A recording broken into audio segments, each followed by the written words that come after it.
अब देखिए, Satpura national park जो कि मध्य प्रदेश में है, is the first reserve forest of India. Satpura national park जो है मध्य प्रदेश में, ये इंडिया का फर्स्ट रिजर्व फॉरेस्ट है। ये चीज आपको याद रखनी है। और इसे हम टाइगर रिजर्व भी कहते हैं, ठीक है। यहाँ पे फाइनेस्ट इंडियन टीक पाए जाते हैं। बहुत फाइन क्वालिटी का इंडियन टीक के पेड़ यहाँ पे पाए जाते हैं। और आपकी क्लास 8 की एनसीईआरटी की बुक में कुछ नेशनल पार्क और कुछ वाइल्ड लाइफ सेंचुरीज के नेम्स दिए थे, तो मैंने उनके बारे में थोड़ा सा यहाँ पे बता दिया है। जो काजीरंगा नेशनल पार्क है, ये असम में है और ये वन हॉर्न्ड राइनो यानी एक सींग वाले गेंडों के लिए फेमस है, ठीक है। Next is Bharatpur bird sanctuary. इसे हम केवलादेव बर्ड सेंचुरी भी कहते हैं और ये राजस्थान में है। ये जो माइग्रेटरी बर्ड्स होती है ना, उनके लिए फेमस है। यहाँ पे आपको एक पर्टिकुलर सीजन में बहुत सारी माइग्रेटरी बर्ड्स देखने को मिलेंगी जो कि इंडिया की नहीं है, वो अदर कंट्रीज से आती हैं माइग्रेशन के लिए, ठीक है। अभी हम पढ़ेंगे कि माइग्रेशन और माइग्रेटरी बर्ड्स क्या होती हैं। Next is Lokchao wildlife sanctuary. WS का मतलब वाइल्ड लाइफ सेंचुरी, और ये है इंडो म्यांमार बॉर्डर पर, ठीक है। और ये royal Bengal tigers, Asiatic water buffaloes, one horn rhino और एलिफेंट्स के लिए फेमस है। और आपकी बुक में दिया है ग्रेट निकोबार बायोस्फीयर रिजर्व। ये निकोबार आइलैंड्स में है। और ये crab eating macaque, Nicobar tree shrew, इन सभी के लिए फेमस है।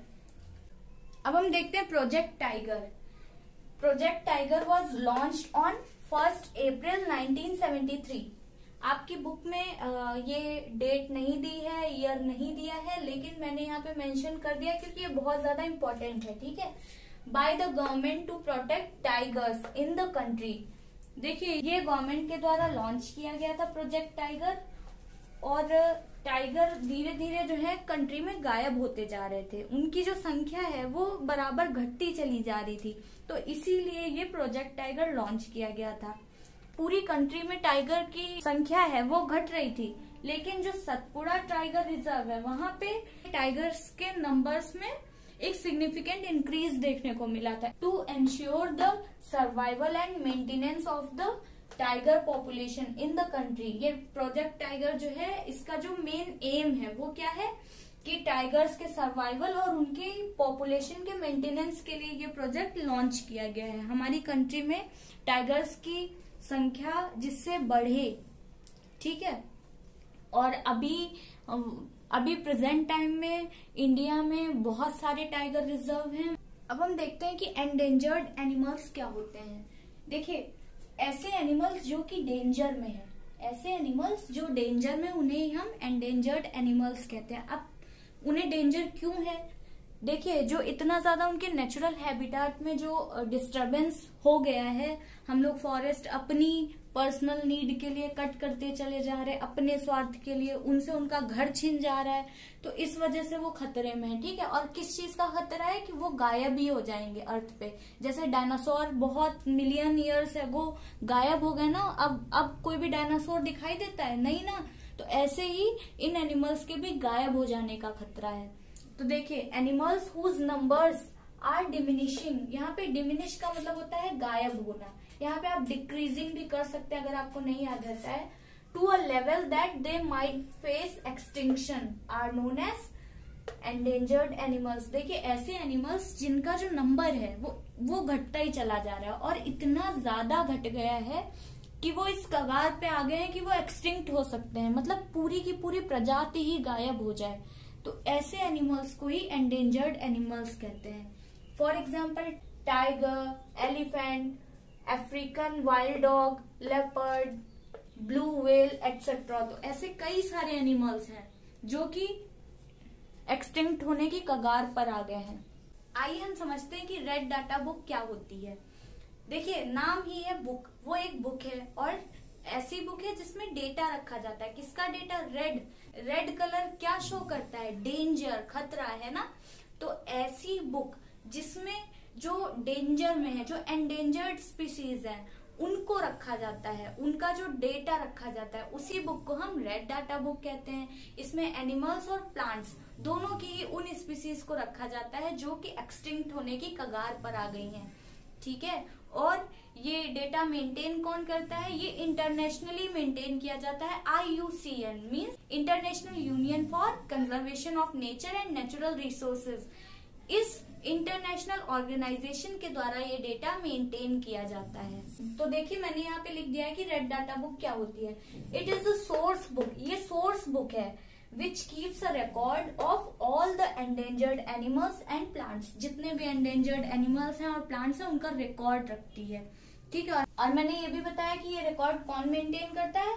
ये इंटरनेशनली मेंटेन किया जाता है IUCN के द्वारा, international union for conservation of nature. इसके आगे आप ये लिख सकते हैं कि conservation of nature and natural resources. तो अब ये रिकॉर्ड रखने से क्या बेनिफिट होगा? अगर हमारे पास ये रिकॉर्ड होगा कि कौन कौन सी स्पीसीज खतरे में है, जो एक्सटिंक्ट हो सकती हैं, तो उनके कंजर्वेशन के लिए हम कई सारे स्टेप्स ले सकते हैं ना। उन्हें कंजर्व करने के लिए लॉज बनाए जा सकते हैं या कुछ ऑर्गेनाइजेशन बनाए जा सकते हैं, उन स्पीसीज पर स्पेशल ध्यान दिया जा सकता है ना। तो इसीलिए ये रेड डेटा बुक मेंटेन की जाती है और ये तो इंटरनेशनली मेंटेन की जाती है। बाकी इंडिया अपनी खुद की भी रेड डाटा बुक मेंटेन करता है। अब हम देखते हैं कि माइग्रेटरी बर्ड्स क्या होती हैं। बेटा माइग्रेशन का मतलब होता है कि एक जगह से दूसरी जगह पे जाना, ठीक है, और वो भी किसी एक स्पेसिफिक पर्पस के लिए। जैसे कि मैं JNV मितौली से JNV बालासोर बागुडी जो कि उड़ीसा में है, वहां गई थी माइग्रेशन में स्टडी के लिए, ठीक है, क्लास 9th में, क्योंकि मैं जवाहर नवोदय विद्यालय में थी तो वहां पे माइग्रेशन होता है। तो ऐसे ही जो माइग्रेशन होता है वो किसी एक स्पेसिफिक पर्पस के लिए होता है, एक स्थान से दूसरे स्थान पर जाना। तो माइग्रेटरी बर्ड्स क्या होती है? और माइग्रेशन पता है, ये जो ये फिश होती हैं ये भी माइग्रेट करती हैं। उनका माइग्रेशन मैं एक अलग से वीडियो बना दूंगी। तो अभी देखते हैं कि माइग्रेटरी बर्ड्स क्या होती हैं। They fly to far away areas, ये बहुत लॉन्ग डिस्टेंस कवर करती हैं, ठीक है, every year during a particular time because of climate changes और फॉर ब्रीडिंग। जो माइग्रेटरी बर्ड्स होती हैं वो बहुत ही लॉन्ग डिस्टेंस कवर करके एक एरिया से दूसरे एरिया हर साल, यहाँ पे ये चीज आपको ध्यान देनी, every year during a particular time, हर साल एक पर्टिकुलर टाइम पे जाती हैं, ठीक है। जिस एक पर्टिकुलर टाइम में वो इस साल आई हैं उसी पर्टिकुलर टाइम में वो अगले साल भी आएंगी और हर साल आती हैं, ठीक है। किस लिए? क्लाइमेट चेंजेस या फिर ब्रीडिंग के लिए, एग लेइंग के लिए आती हैं, या फिर जैसे वो जहाँ पे उनका जो नेचुरल हैबिटेट होता है वहां का जो क्लाइमेट है वो या तो एक्सट्रीमली कोल्ड की वजह से वो रह नहीं पाती हैं तो इसलिए आती हैं। तो ये माइग्रेटरी बर्ड्स हर साल एक पर्टिकुलर टाइम पे आती हैं, क्लाइमेट चेंजेस या फिर एग लेइंग के लिए। तो जैसे मैंने एक एग्जांपल बताया था, जो राजस्थान में भरतपुर बर्ड सेंचुरी है जिसे केवलादेव बर्ड सेंचुरी भी कहते हैं, तो वहां पे आपको हर साल माइग्रेटरी बर्ड्स मिल जाएंगी। तो जो कुछ बर्ड्स के मैंने यहाँ पे एग्जाम्पल लिखे हुए हैं, जैसे कि larks, great white pelicans, cranes, geese, hawks, warblers etcetera, और भी कई सारी बर्ड्स होती हैं, ठीक है। अच्छा, डिफॉरेस्टेशन से क्या क्या नुकसान है, ये सारे हमने बहुत सारे नुकसान देखे थे। अब आप जरा समझिए कि अगर फॉरेस्ट नहीं होंगे तो क्या हमारा ये जो बुक्स हैं, कॉपीज हैं, ये सब जो पेपर है ये हमें मिल पाएगा, अवेलेबल हो पाएगा? ये भी नहीं हो पाएगा ना, क्योंकि पेपर किससे बनता है? वुड से बनता है। It takes 17 full grown trees to make 1 ton of paper. आप समझ लीजिए 1 टन पेपर बनाने के लिए 17 पूरे फुल ग्रोन ट्रीज लग जाते हैं। आप समझ लीजिए कितना ज्यादा डिफॉरेस्टेशन किया जाता है पेपर बनाने के लिए। तो हमें आज से ये खुद से प्रॉमिस करना है कि हमें पेपर बिल्कुल भी वेस्ट नहीं करना है। जो आप पेपर टीयर करके इधर उधर फेंक देते हो, जो आपकी ओल्ड बुक्स हैं उन्हें आप ऐसे ही फेंक देते हो, तो ये सब नहीं करना है, ठीक है। हमें पेपर ज्यादा से ज्यादा सेव करना है। अगर एक बच्चा एक दिन में 1 पेपर की शीट सेव करता है तो आप समझिए कि अगर हर एक बच्चा ऐसे सेव करने लगे तो 1 ईयर में हम कितना सारा पेपर सेव कर सकते हैं ना। और जो ओल्ड बुक्स होती हैं वो हम किसी और जरूरतमंद को दे सकते हैं पढ़ने के लिए, है ना। तो ऐसे हमें पेपर को सेव करना चाहिए। Paper can be recycled 5 to 7 times for use. और पेपर पता है 5 to 7 टाइम्स रिसाइकल किया जा सकता है और रिसाइकल करके उसका डिफरेंट पर्पस के लिए यूज किया जाता है। तो हमें भी पेपर को सेव करना चाहिए, ठीक है, उसे रिसाइकलिंग के लिए भेज देना चाहिए। ये जो कबाड़ वगैरह में जो पेपर हम लोग देते हैं ना, तो वो उस पेपर की रिसाइकलिंग हो जाती है। We should save reuse used paper and recycle it to save trees, energy and water.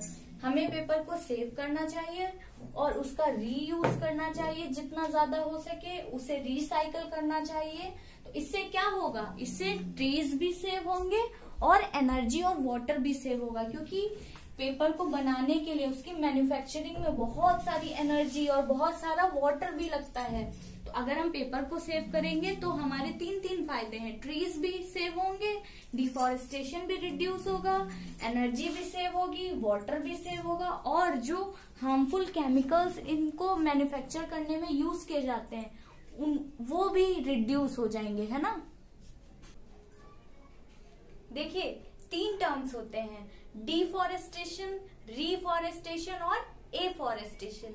D का मतलब होता है कि रिमूव करना, तो डिफॉरेस्टेशन का मतलब होता है कि लार्ज स्केल पे ट्रीज को कट करके फॉरेस्ट को रिमूव कर देना। और एफॉरेस्टेशन का मतलब होता है कि किसी भी एरिया पर ज्यादा से ज्यादा प्लांटेशन करना, ठीक है। और रिफॉरेस्टेशन, री का मतलब होता है दोबारा से, तो रिफॉरेस्टेशन का मतलब हो गया कि ऐसा एरिया जहां पहले कभी जंगल हुआ करता था और वहां पे डिफॉरेस्टेशन की वजह से अब जंगल नहीं है, तो उस एरिया पे प्लांटेशन करके दोबारा से वो जंगल तैयार करना, ठीक है।